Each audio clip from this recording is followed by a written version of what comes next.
Oh, no, no, no, no, no, yeah. No, we were in the perfect spot because people had their hands full. Yeah, that's what And they suddenly were like, oh yeah, that does sound like a good idea.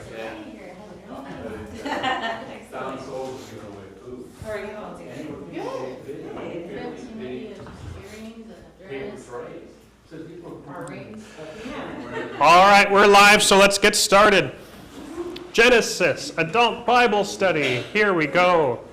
We're gonna continue our journey through the book of Genesis. We are nearing the end, and I like to believe, going to finish the story of Israel today and move to Joseph. However, there's a lot to cover, so let's dive right in. We've covered so far creation, Eden, fall, Cain and Abel, flood and Babel. We've gone all the way to Israel. Today, we're doing a second session on Israel. Next session, I expect to be at least, and after this, I expect at least 2 sessions on Joseph. I've tried to cut content. I just can't do it. And if I cut the stuff that you might be tempted to cut, we lose most of the force of the book. We don't lose narrative, but we do lose a lot of the theological content of what the book is trying to communicate, which is just not a wise decision. So today we're going to skip a list of Jacob's sons. We're just repeating a list that you've had before. We're going to skip the generations of Esau, but as it says on your sheet, the main point of the generations of Esau is that God was faithful to Esau. It's demonstrating that very concretely, that God did what he said he would do. He made a nation out of Esau. In spite of all that Esau did wrong, he made a nation out of him. He blessed him abundantly with offspring. So we're going to jump in. And Genesis 35, at least this part of Genesis 35, it feels to me kind of like a montage of events. Nothing takes very long. If you look at your sheet, you've got event, all in just a couple of verses. But you get this montage where Rachel dies, where Judah sleeps with his father's concubine. You get Reuben. Judah. Reuben. Where Reuben sleeps with his father's concubine. You get all of these. Judah's coming later. His struggle is coming later. You get all of these one after another. But let's read this first section, Genesis 35. Who wants to start us off? When they were still some distance from Ephrath, Rachel went into labor, and she had hard labor. When her labor was at its hardest, the midwife said to her, "Do not fear, for you have another son." And as her soul was departing, for she was dying, she called him Ben-Oni, but her father called him Benjamin. So Rachel died, and she was buried on the way to Ephrath and Bethlehem. So this second son given to Rachel will turn out to be important as Rachel longs for a son, Her sister has all these kids. Their servant girls have all these kids to her husband. And now Rachel has a son, and after some time she has Joseph, the beloved son, and now she has one more, Jacob's final son, Benjamin. But in the process of being born, of Benjamin being born, Rachel dies. So we have this tragedy, this sadness, and in Genesis in the past, many negative things happen shortly after the death of a wife. Grief is a bad time for everybody, and we see this happen in the course of Genesis 2, that someone dies, especially one of the patriarch's wives, and there's this struggle, this time of struggle for much of the family. And what's going to happen immediately after Rachel dies? Well, Israel moves again. He journeys and pitches his tent beyond the Tower of Eder.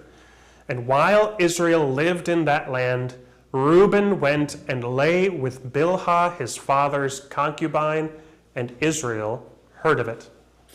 Now the sons of Jacob were 12. This is the shortest little sentence, but one of the most consequential little sentences in Genesis. You could read right by it and not even think about it. But this, as you can imagine, Israel is not terribly happy about what just happened. But here it is, it's there, and it's gone. Just like Benjamin is born and Rachel dies, and these are very boom, boom, boom, boom kind of events. Now, another boom, boom, boom kind of event. Jacob came to his father Isaac at Mamre, or Kiriath Arba, that is Hebron, where Abraham and Isaac had sojourned. Now the days of Isaac were 180 years, and Isaac breathed his last, and he died, and was gathered to his people, old and full of days, and his sons Esau and Jacob buried him. So not only has Rachel passed away, and we've had this moment with Reuben, but we've lost Isaac as well. Isaac lived a long time. He was very blessed, and as you've probably experienced, there is a bit of a happier sense at a funeral for an individual who's lived such a long life, but there's still that sense of loss, right? So you have a family who's already gone through a lot. And the very next thing we're going to get in Genesis is a breather, as we talk about Esau and his kids. All the generations of Esau, one after another. And we are going to skip this, but again, it's important to the narrative. If God promised Esau descendants, if God promised that Esau would become a nation, seeing these promises carried out and fulfilled, especially when God is going to so abundantly bless his brother, Jacob, now Israel, seeing these promises carried out is very important. It proves God's faithfulness, even as Scripture says elsewhere, God sends rain on the just and the unjust. It proves God's faithfulness to all people, not just to his covenant people, his mercy and grace to all people. So let's skip to Genesis 37, where we see that Jacob is still in Canaan, and we get the fateful line, these are the generations of Jacob. We've read this line over and over at this point. These are the generations of the heavens and the earth. These are the generations of Adam. These are the generations of Seth. These are the generations of Noah, of Abraham, of Isaac, of Esau. We had the generations of Ishmael too, speaking of Esau, and God's faithfulness to others. But now we finally get what is something of a culmination of all of this. These are the generations of Jacob. And the big question at this point in the story, or at least one of the big questions at this point in the story, is probably who is going to be the child of the promise. We had the promise, and think about this. We had a promise given to Eve, that one of her offspring would come and crush the serpent's head. When the beginning of when Genesis starts, who do we think is going to be that offspring?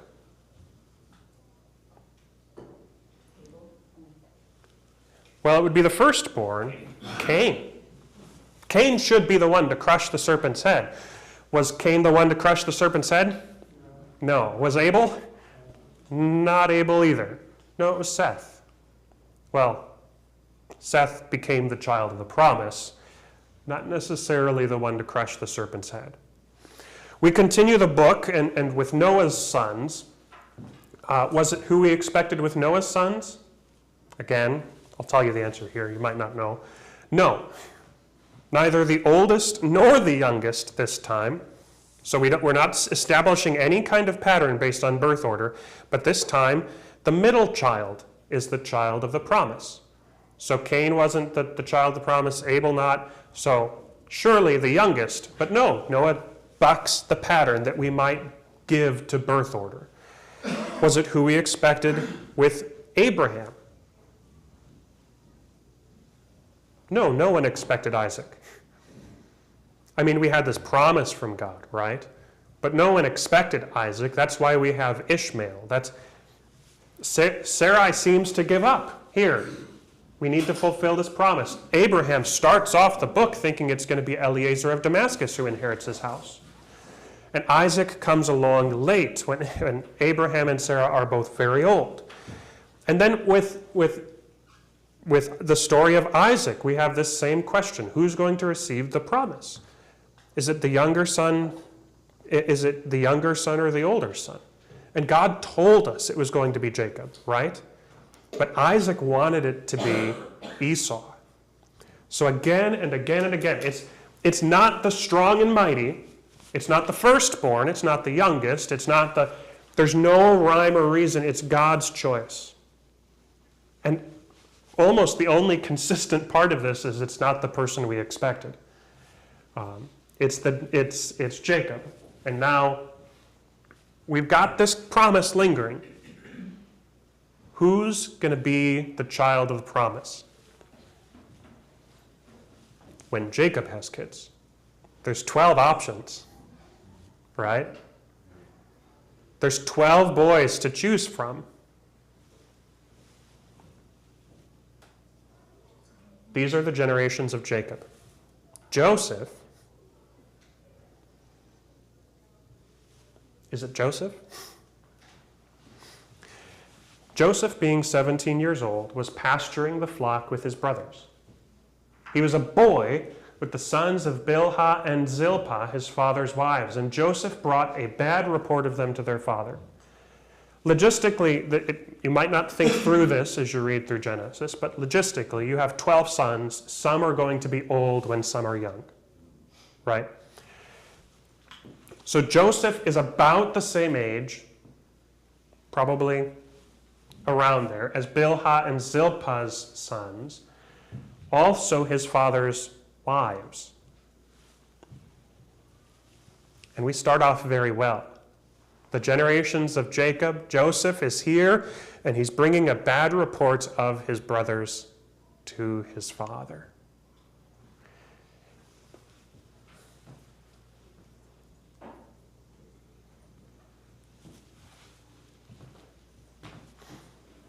And we make it even better, because the very next line is this. Anybody want to read? Now Israel loved Joseph more than any other of his sons, because he was the son of his old age. And he made him a robe of many colors. But when his brothers saw that their father loved him more than all of his brothers, they hated him and could not speak peacefully to him.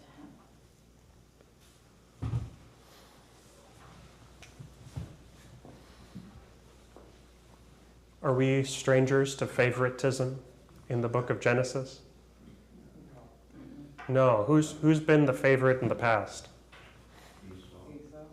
Esau. And also Jacob. And Jacob on his part, yeah. Esau was loved by his father, Jacob by his mother. Did it go well that time? Did the favoritism end well? No. And Israel, think about this.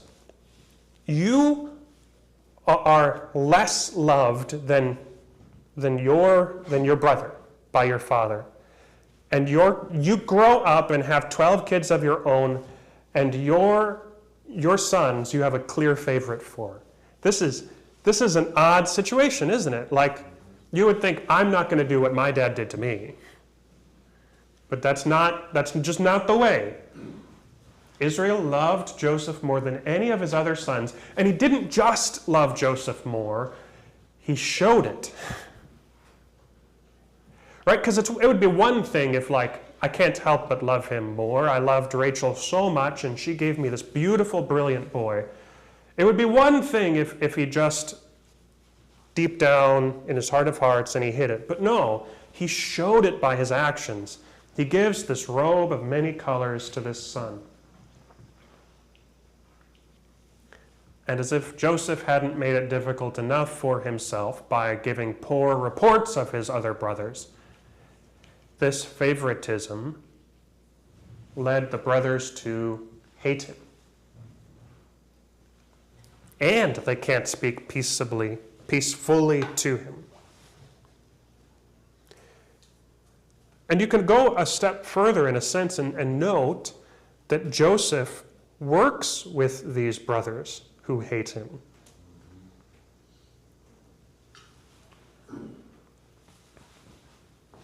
It's one thing to hate somebody, and it's another to hate somebody that you see every day. Who wants to read? Now Joseph had a dream, and when he told it to his brothers, they hated him even more. He said to them, "Hear this dream that I have dreamed. Behold, we were binding sheaves in the field, and behold, my sheep arose and stood upright. And behold, your sheaves gathered around it and bowed down to my sheaves." His brothers said to him, "Are you indeed to reign over us? Or are you indeed to reign over us? Or are you indeed to rule over us?" So they hated him even more for his dreams and for his words. Just digging a hole. Right? It's just getting worse for Joseph. The situation is, the animosity is building, the hatred is building, the jealousy and envy are building. Who wants to read? Then he dreamed another dream, and told it to his brothers, and said, "Behold, I have dreamed another dream. Behold, the sun, the moon, and 11 stars were bowing down to me." But when he told it to his father and to his brothers, his father rebuked him and said to him, "What is this dream that you have dreamed? Shall I and your mother and your brothers indeed come to bow ourselves to the ground before you?" And his brothers were jealous of him, but his father kept the saying in mind. So Joseph not only has one dream, but two. And note something interesting here. Joseph doesn't tell the meaning of this dream. The father just understands. He seems to understand what's going on. But we have this dream, we have this promise, we have this question. In the past in Genesis, when a brother hates a brother, what happens? They try to kill him. Yeah, Cain succeeds. Esau doesn't, but he tries, right? Sounds like he's just trying to stir the pot. Yeah, you would think, right? Like, Joseph, you got to be smart enough to know that this is not going to end well.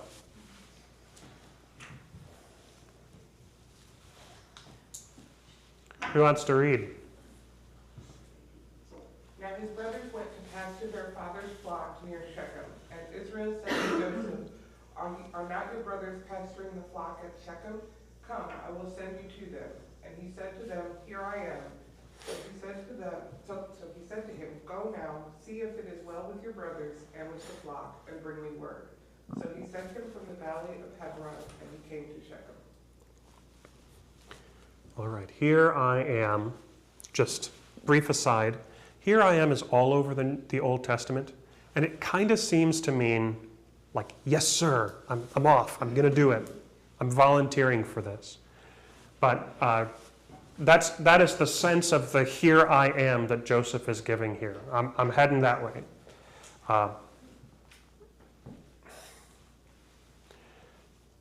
But Israel says to Joseph, go and see if it is well with your brothers. In Hebrew, this is go and see if it is shalom with your brothers. If it is at peace with your brothers. Is it at peace with Joseph's brothers? No. Not with him there. No. No, in fact, quite the opposite. We've just been told earlier on that they could not speak peacefully to him. As you said, not with him there. The moment Joseph shows up, they are not at peace. So, Jacob, Israel, who's already rebuked him for these dreams once, sends Joseph in, like seemingly knowing that he's stirring the pot.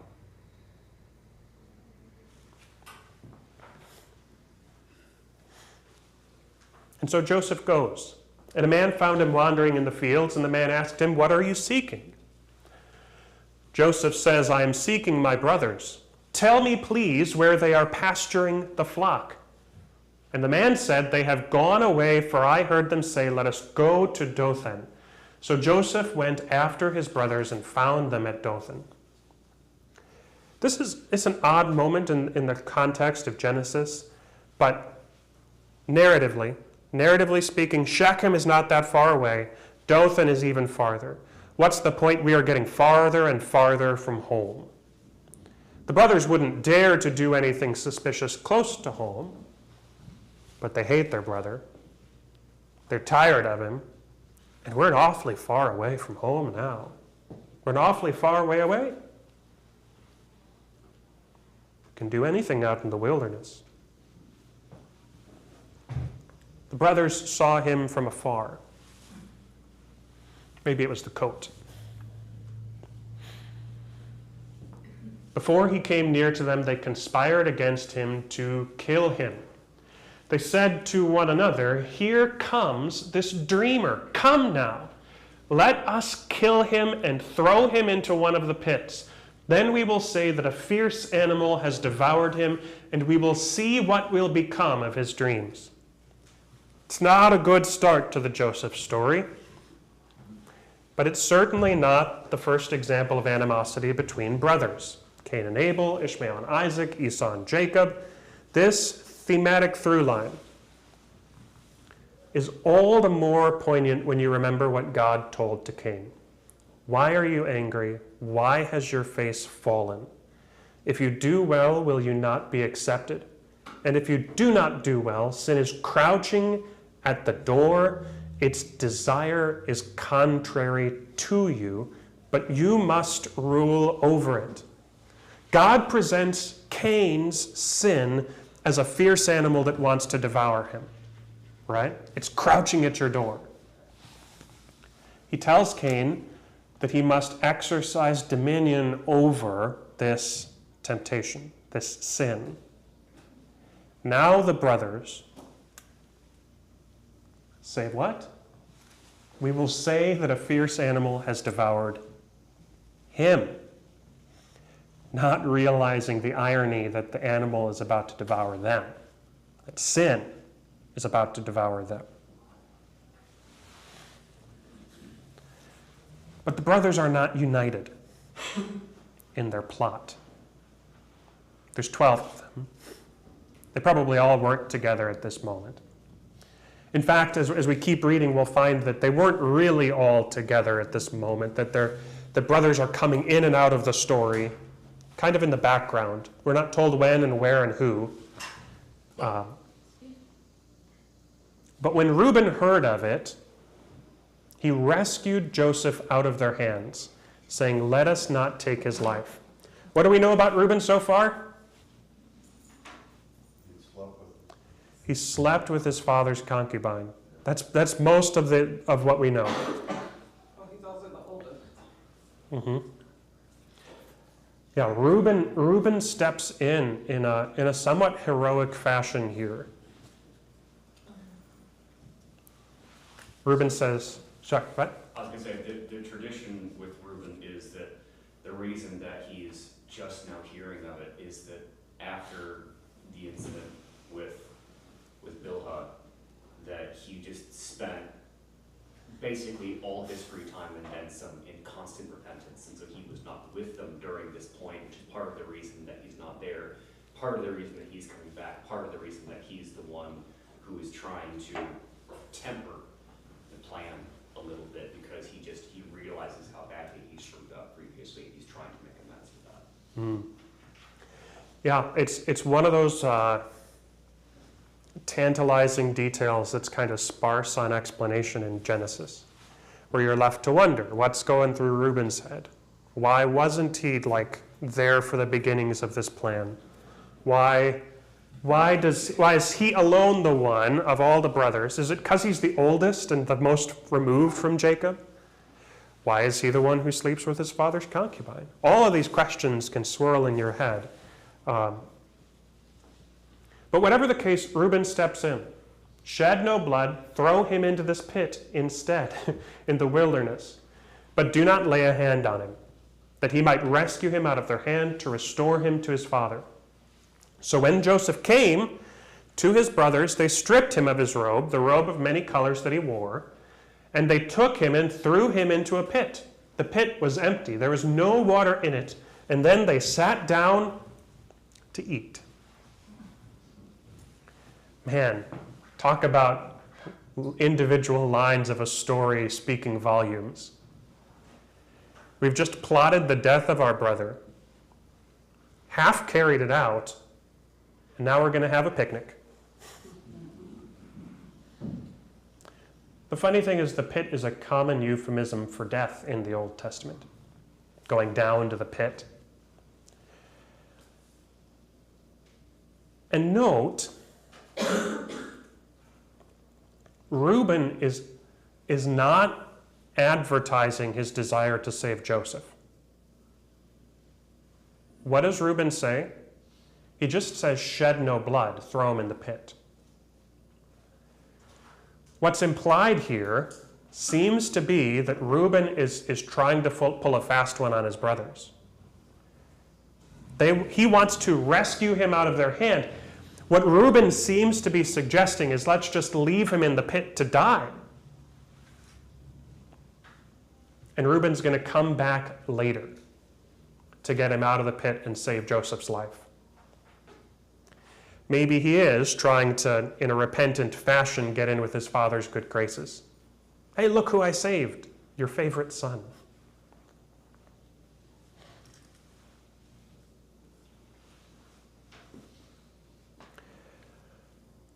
Who wants to read? Looking up, they saw a caravan of Ishmaelites coming from Gilead. With their camels bearing gum, balm, and myrrh, on their way to carry it down to Egypt. Then Judah said to his brothers, "What profit is it if we kill our brother and conceal his blood?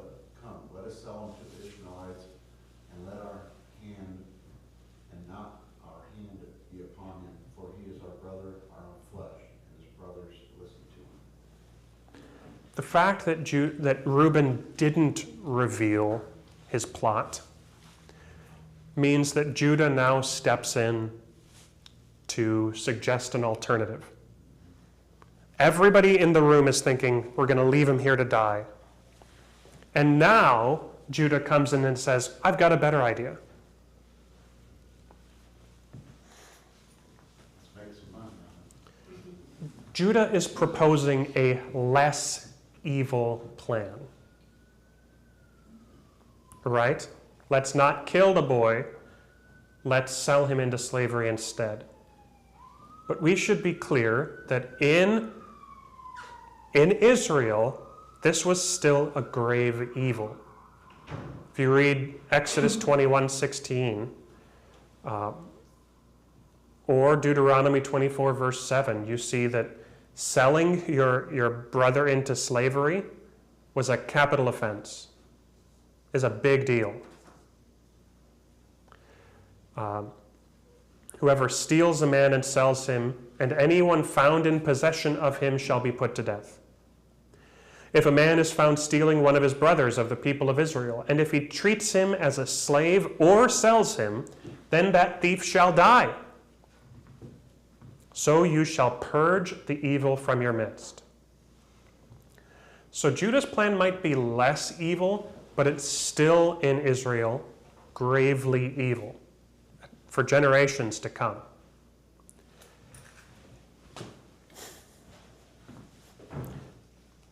Midianite traders, Ishmaelites. In case you're paying close attention and you're confused, commentators have no idea what's going on here, why they changed from Ishmaelites to Midianites, then back to Ishmaelites and back to Midianites. We're not really sure. The answer seems to be that Midianites and Ishmaelites are interchangeable in this sense, that maybe, I don't remember the way it goes, that Midianites are all Midianites are Ishmaelites, but not all Ishmaelites are Midianites, or vice versa, I don't remember which. But it seems to be one group that's being sold to. There are solutions that say that, well, they sold them to Midianites, who sold them to Ishmaelites, who sold them to Midianites, but the point is he was sold into slavery, right? That's the important detail. And they sold him to people outside of their family. He's heading out of town. Looking up, they saw a caravan of Ishmaelites coming from Gilead with their camels bearing gum, balm, and myrrh, on their way to carry it down to Egypt. Judah said to his brothers, "What profit is it if we kill our brother and conceal his blood? Come, let us sell him to the Ishmaelites. Let our hand not be upon him, for he's our brother, our own flesh," and his brothers listened to him. Then Midianite traders passed by, and they drew Joseph up and lifted him out of the pit and sold him to the Ishmaelites for 20 shekels of silver. So they took Joseph to Egypt, and when Reuben returned to the pit, so Reuben's been out of the picture this entire time, he wanted to save Joseph. When Reuben returned to the pit and saw Joseph was not in the pit, he tore his clothes and returned to his brothers and said, "The boy is gone, and where shall I go?" What's Reuben's concern? Gonna get caught. The boy's death is on my head, and I'm already in my dad's bad graces.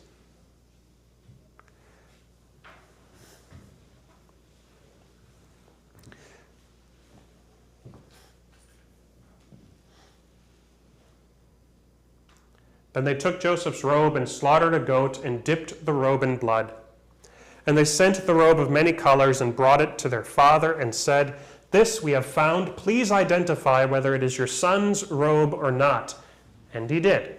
He identified it and said, "It is my son's robe. A fierce animal has devoured him. Joseph is without doubt torn to pieces." And again, more irony for those paying attention to such things. Jacob deceives Isaac how?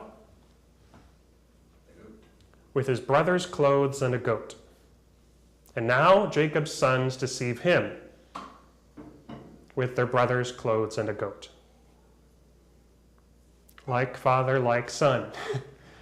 You can call it karma or whatever you want, but the parallels are pretty stark. Jacob tore his garments and put sackcloth on his loins and mourned for his son many days. All his sons and all his daughters rose up to comfort him, but he refused to be comforted and said, "No, I shall go down to Sheol to my son, mourning." Thus his father wept for him. And meanwhile the Midianites had sold him in Egypt to Potiphar, an officer of Pharaoh, the captain of the guard. All right, so that's the introduction to Joseph's story, but it's all background for the actual story of things that Joseph himself will do, which we'll get into next time. But before we turn to Joseph's story, we have one more major event to cover. And this will take the rest of our time, I am sure. And this is the story of Judah. The generations of Jacob, why are we talking about Judah? He's one of Jacob's sons, yes. But didn't we just get done talking about the important son? The really important son, Joseph? Who's Judah and why is he important? Into the future, let's say. He's the child of the promise. At least one of the promises, yeah. Judah is of significant importance to the story that we tell here. Why? Who's Judah's offspring? David and Jesus. Judah is a very unexpected son in this regard. Birth order, how do I say this? Purity. Judah's hands are not clean 100%, let's say, especially after this story. Judah is not expected. But there's a reason we're pausing Joseph's story to tell Judah's story. And this is such a fascinating story in Genesis, with one of the more interesting characters, I think, too, who's not one of the patriarchs. We're going to meet a woman named Tamar. Who wants to start us off? It happened at that time that Judah went down from his brothers and turned aside to a certain Adullamite whose name was Hirah. There Judah saw the daughter of a certain Canaanite whose name was Shua. He took her and went into her, and she conceived and bore a son, and he called his name She conceived again and bore a son, and she called his name Onan. Yet again she bore a son, and she called his name Shelah. Judah was in Chezib when she bore him. So, we've got a lot to talk about here. First off, turning aside to seems to be stayed with. Like, he found a friend, he's staying with that friend in this region. Then what happens that's of great significance to our story that's not supposed to happen with the sons of Israel? With a Canaanite. He married he slept with and had kids with a Canaanite woman. Not supposed to happen. So we're starting off rough with this man who we've interrupted what seems to be far more important, Joseph's story. Not only is he with her, but he's having kids with her, and he's blessed with kids. 3 of them, 3 boys. This is a great start. Only his father has done better so far in the narrative. But we have these 3 boys.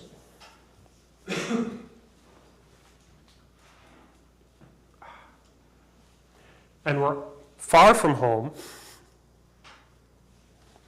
living with the Canaanites. And in rapid succession, Judah took a wife for Er, his firstborn, and her name was Tamar. But Er, Judah's firstborn, was wicked in the sight of the Lord, and the Lord put him to death. Marrying the Canaanites does not end well. Then Judah said to Onan, this is his second son, go into your brother's wife and perform the duty of a brother-in-law to her, and raise up offspring for your brother. This is maybe a little obscure for the average person, but in some ancient Near Eastern societies, including in Israel, a brother-in-law's duty to a childless widow was to marry her and have children with her. And the children that they would have would receive their brother's share of the estate. It's a custom found in Middle Assyrian and Hittite laws, as well as in the book of Deuteronomy. Deuteronomy 25, 5 through 10, if you want to read it later. But Onan is told to do this, to go have kids for Er, Judah's son, with Tamar. So far, so good. We're following, we broke the rules with a Canaanite woman, but now we're going to follow the rules. But it doesn't go well. Onan knew that the offspring would not be his, wasn't happy with that arrangement. So whenever he went into his brother's wife, he would waste the semen on the ground, so as not to give offspring to his brother. What he did was wicked in the sight of the Lord, and the Lord put him to death also. Fun fact, this is pretty much the first time, and the second time now, that the Lord puts an individual to death directly. Like the book of Genesis says clearly that the Lord puts them to death. So we start off very strong, sarcasm. And we start off with 2 men whose actions are exceptionally wicked, so much so that they are singled out for punishment. Judah said to Tamar, his daughter-in-law, remain a widow in your father's house till Shelah, this is his 3rd son, right? Till Shelah, my son, grows up, for he feared that he would die like his brothers. So Tamar remained in her father's house. Judah seems to be pulling a fast one here. It's a very odd thing to suggest. Because what is Judah suggesting? A, that he's going to give her, Shelah, to be her husband, to fulfill the obligation of the law. Shelah is going to marry you and have sons for Er. But we're also told that he feared that Shelah would die like his brothers. So what's the real motivation for this delay? I don't want to give you my son at all. I'm afraid he's going to die too. Do you think she's cursed? or she's killing the boys. One or the other, whatever the case, Judah seems to be suspicious at this point. And Judah does not want to do what the law says he should do.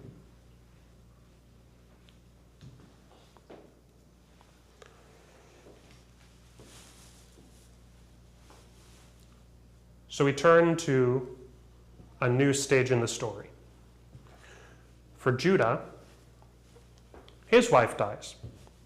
In the course of time, the wife of Judah, Shua's daughter, died. When Judah was comforted, he went up to Timnah to his sheep shearers, he and his friend Hira the Adullamite. Heads up to his sheep shearers. In this time, sheep shearing was a big deal. The time of sheep shearing was a big deal, and it was a celebratory time. You go and you have like a multiple day long party as you shear these sheep, because you've been waiting for the wool all this time. And now you're finally going to get to shear it all and benefit from it. You're going to make clothes out of it. You're going to sell some of it. This is a good time of the year. And Judah is expected to be there as the owner of these flocks. He can't skip out on that obligation. Tamar hears of it.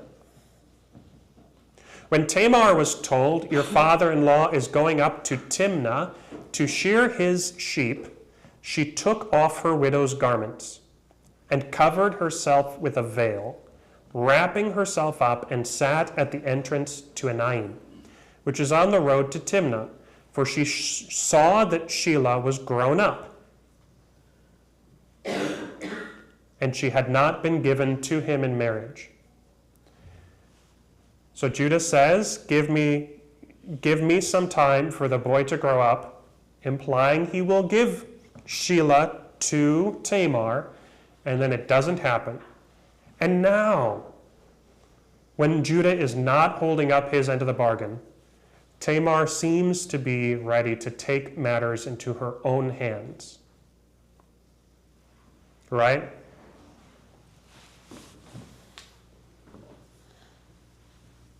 When Judah saw her, he thought she was a prostitute, for she had covered her face. He turned to her at the roadside and said, come, let me come in to you, for he did not know that she was his daughter-in-law. My wife is dead. I've got no one else. Let me turn in to you. Let me be comforted. He doesn't know who it is. Tamar said, what will you give me that you may come in to me? He answered, I will send you a young goat from the flock. He's heading 2 goats right now. He's going to his flock right now. He can send one back when he gets there. He's even got a friend who can send that goat too, right? Here is with him. She said, if you give me a pledge until you send it. Okay, but really, you got to give me reason to trust this promise you're making. He said, what pledge shall I give you? And she replied, your signet and your cord and your staff that is in your hand. So he gave them to her and went in to her, and she conceived by him. What has Tamar accomplished?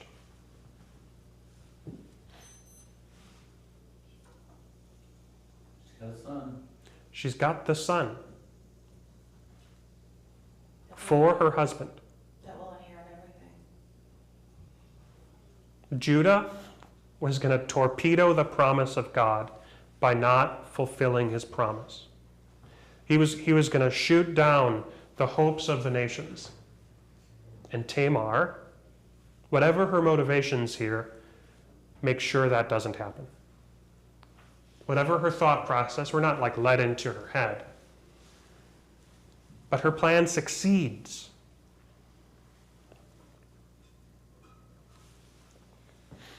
Then she arose and went away. And taking off her veil, she put on the garments of her widowhood. When Judah sent the young goat by his friend the Adullamite, Hira, to take back the pledge from the woman's hand, he didn't find her. She was gone. And he asked the men of the place, where is the cult prostitute who was at Enaim at the roadside, and they said, no cult prostitute has been here. It was a common thing in the old days that religious cults would have prostitutes that you could buy from the cult, especially in Canaan.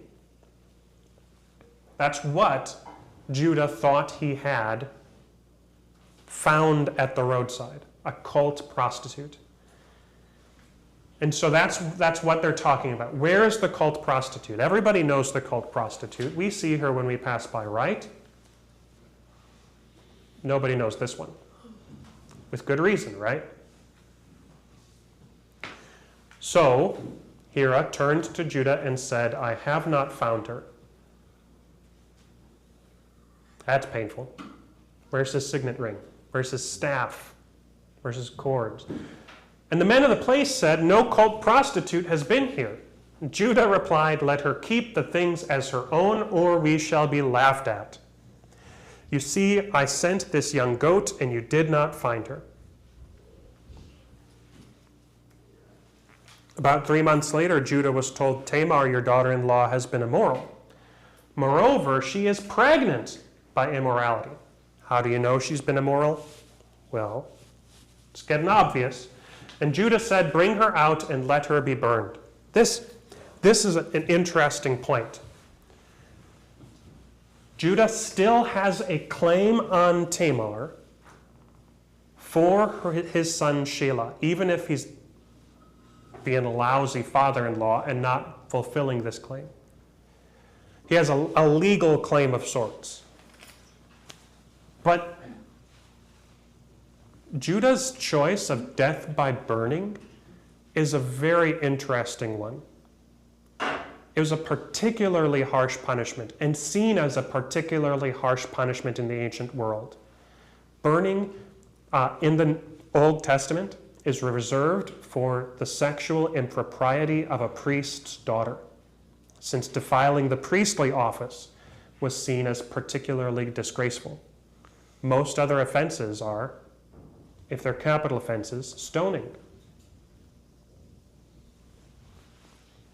But Judah sentences her to the worst punishment. Man, the whiplash she will have in just a moment. But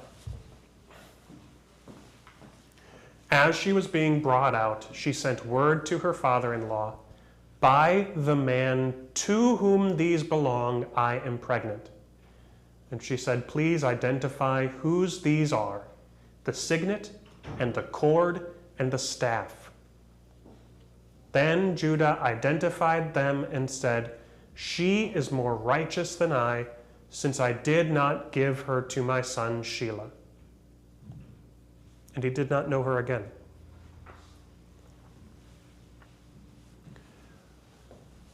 Not only is Tamar vindicated in this moment, she's basically called righteous. Judah sees a righteousness in this woman. You might even argue a faith in this woman. The right thing to do. I have to do anything I possibly can to do the right thing in this situation. The right thing is to have a child for my husband, to follow the law. We're not told whether Tamar is a Gentile or a Jew, what her ethnicity is. We're not given those details. We're not told whether she was informed of the promises given to Abraham, Isaac, and Jacob. We're not told any of that. But without Tamar, I don't know, is it too strong to say no Jesus, no David? Without Tamar's tenacity here, Judah's line dies out. It's a fascinating story. All right.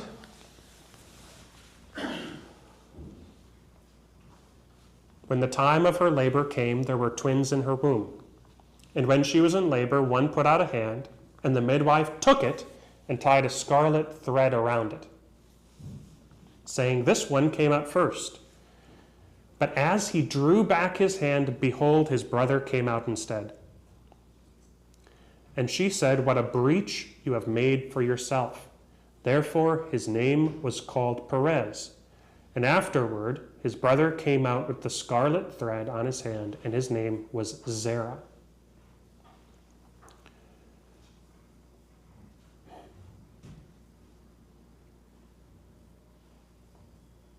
What do you think? Is this how you expected the story of Genesis to unfold? Is this how you'd expect God's chosen people to act?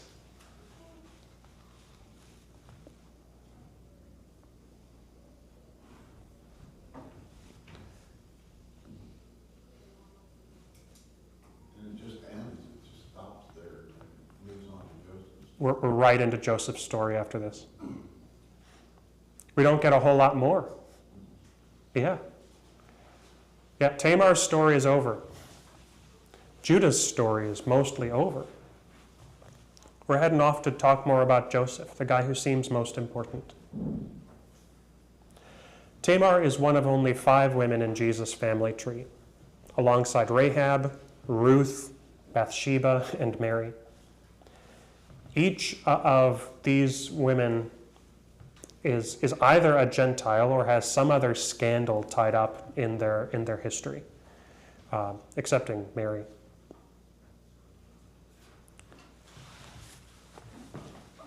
Bathsheba doesn't even get named, actually. But Tamar is significant. Tamar is named in Jesus' family tree. Well, it's lots more to be said, lots more to ponder here, but we did make it through, so that's good news. Any questions about Tamar's story, about Joseph's dreams and his near death? Reuben, Rachel, Benjamin.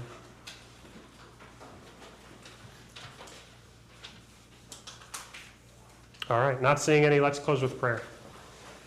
Heavenly Father, we thank you for the ways that you provide for your covenant promise.